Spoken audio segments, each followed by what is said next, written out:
You made your mark inside my head. I won't forget the things you said. We are too young, we were so young. We should have known better.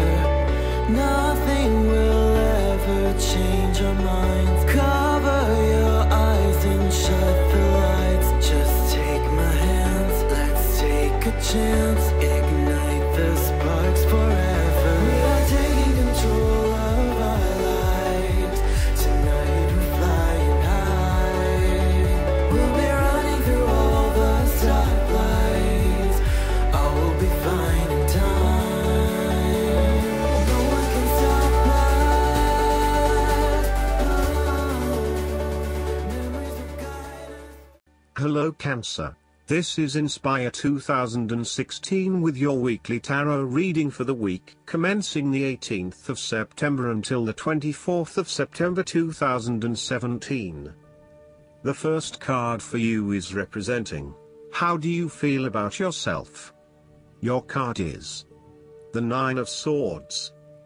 Your experience of the world is greatly influenced by your expectations, desires, and fears, and therefore you are largely the creator of your own world, and your attitudes determine how you experience that world. The Nine of Swords can also reflect fear of the future, or what may possibly happen in the future. If you allow yourself to be bound by fear of the future, you are at risk of eventually creating a negative reality for yourself by virtue of your expectations.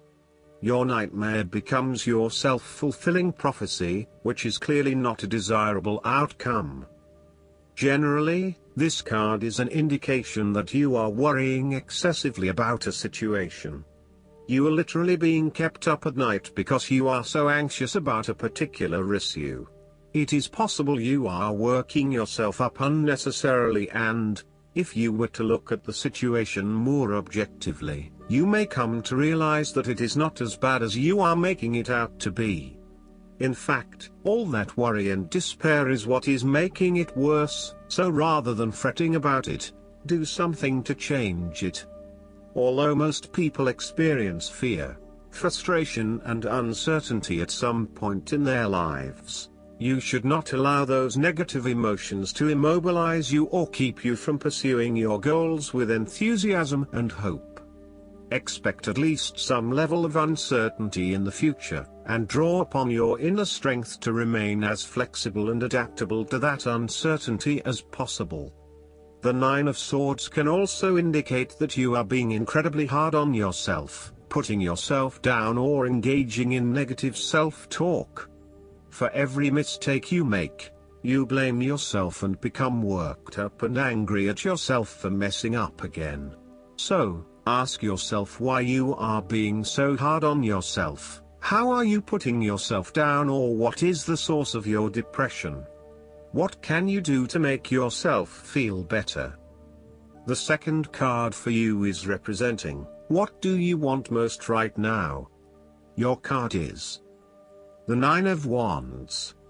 What do you want most right now is achieving success and overcoming challenges.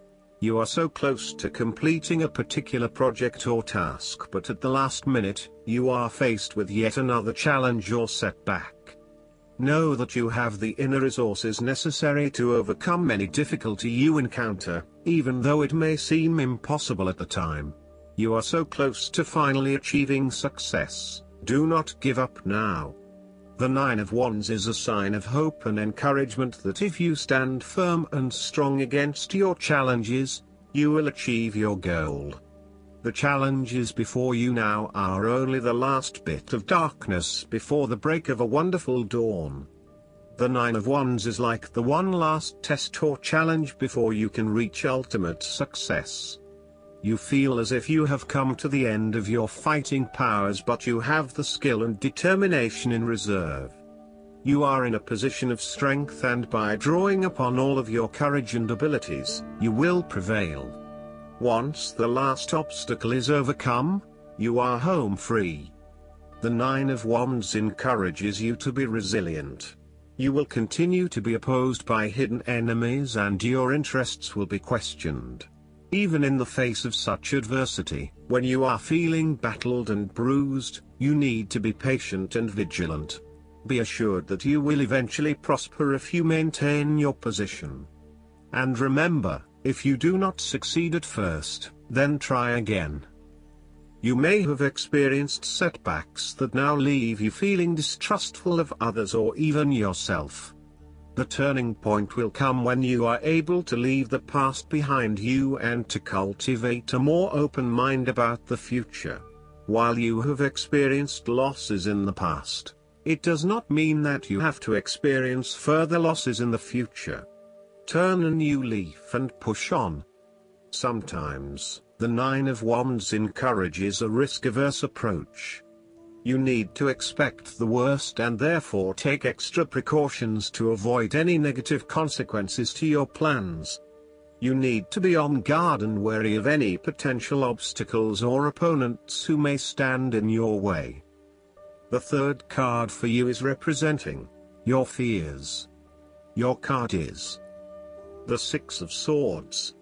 You are afraid to move on from the past and make the important transition that you know you need to make.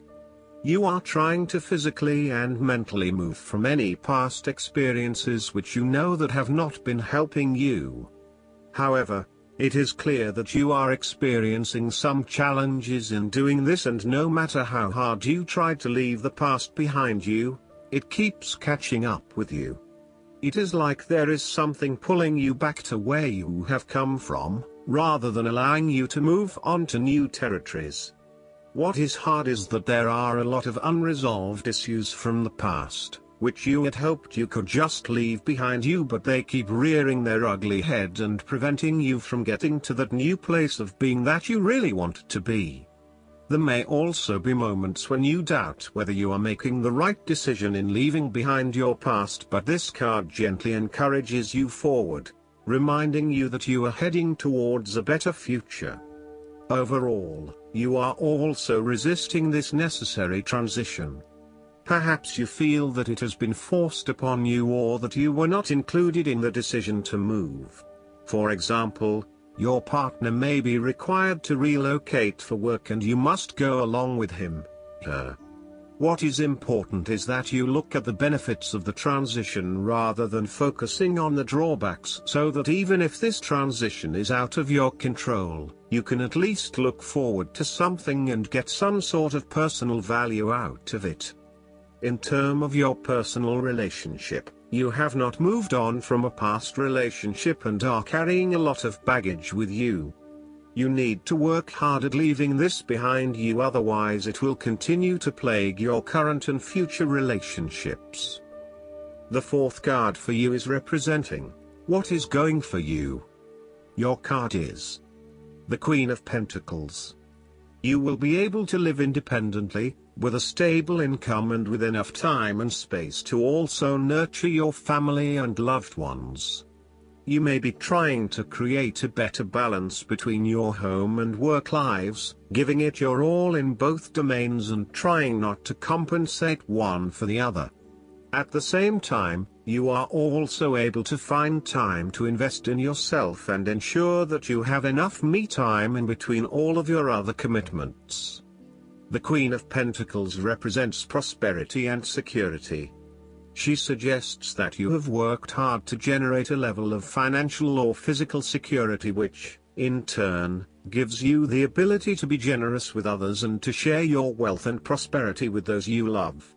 You have used your financial prosperity to build a comfortable home environment, and you are focused on investing in your family, as well as your personal wealth. This Queen asks you to maintain a compassionate, nurturing, practical and down-to-earth attitude when it comes to dealing with others and your present circumstances. You need to focus on creating a calm and balanced life for yourself. You need to be resourceful and practical, dealing with issues as they arise and coming up with realistic and simple solutions that fix the problem with minimal fuss. The Queen of Pentacles is also able to find a use for everything in the home, and is very handy and versatile. The fifth card for you is representing what is going against you. Your card is the King of Pentacles. You might be afraid of losing and obsessed with material things, including good food, wine or sex. These can be fun but can also be taken to an extreme. You can also be very stubborn and traditional about some things, which could be exasperating. You will do anything for money. You can be either a workaholic or an extremely lazy person who expects others to look after you financially. You may care only for your own possessions, and uses other people to gain them. The King of Pentacles can also indicate a male significant figure in your life from the earth signs, who can be highly rigid in his approach. So when this king shows up in a reading, look at your life. Are you feeling stuck in a rut?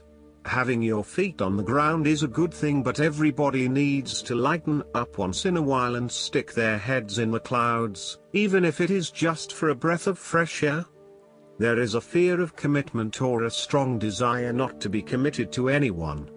You may have thought you met the man of your dreams or your future husband in this person, but you have quickly come to realize that he is not what you are looking for. He may not be as reliable or dependable as initially thought, and instead he has become overly controlling, authoritative and possessive in your relationship with him. Similarly, your partner, who is normally there to provide for you and protect you, may recently be going through a difficult period, and now the tables have turned. Up until now, you have seen him as your rock. Someone who is incredibly well established, accomplished, sturdy, stoic, proud and successful. However, now you must be the rock and the firm foundation, supporting your partner while he regains his strength and courage. There may be increased instability and uncertainty over the coming months. In a family relationship, there might be a possibility of familial abuse, particularly through misuse of power, authority and control. You may be highly disciplinary, rigid and inflexible, failing to show your love through positive means and only suppressing the spirit of others. The last card for you is representing the likely outcome that you may have. Your card is the Seven of Cups. Although dreaming is beautiful and provides inspiration for action, you must at some point begin to build those castles in your real life. A choice must be made, even though the apparent multiplicity of options seems to paralyze you with either fear or excessive anticipation. If you are unable to make a decision because of too many options, it is time to carefully evaluate the pros and cons of each option and make a thoughtful choice. You also need to be very clear about what it is you are working towards so that you can make the best choice. Make your decision with caution, as all is not what it seems to be. Great opportunities may turn out to be major problems later on, while less enticing options may turn out to be golden opportunities. With the Seven of Cups, there is a risk of illusion. You need to separate what is real from what is illusion. Protect yourself against unclear or wishful thinking and habitual daydreaming. Oftentimes, this card shows choices and plans that have little or no basis in reality. With so many choices presented to you, it is easy to be swayed to that cup containing the snake of jealousy and cunning. Since this card is from the suit of cups, the temptation is likely to be sexual or emotional in nature. The one-night stand, the extramarital affair, and all those other things that seem innocent and pleasurable at the time they are undertaken. But in the vast majority of cases, the pleasure gained temporarily is far outweighed by the consequences that last, in most cases, for an entire lifetime. Last but not least, the guidance card for you is the Balance. The angels are cautioning against making impulsive decisions or moves right now. Instead, take the path of moderation and balance in this situation. You'll experience better results by re-evaluating your current situation and changing your approach. If you acted impulsively in the past, you can heal and rectify things. And if you're considering making dramatic life changes, then this card asks you to approach those changes slowly and methodically. This card asks you to work cooperatively with others, and to see things from their point of view. Compassion and kindness are keys to successfully manifesting your dreams. Forgiveness also brings healing, which allows for new beginnings. Additional meanings of this card: keeping a moderate pace, cooperation and blended ideas, self-restraint, finding the balance between action and contemplation, waiting for better timing. Archangel Zadkiel helps you remember who you are in terms of your true spiritual heritage as a child of God. Call upon Zadkiel to increase your self-esteem and feelings of self-worth and deservingness. I hope that you enjoy everything, and if you like the reading, just please click subscribe and you will get instant notifications every time we publish a new video right to your YouTube. Thanks.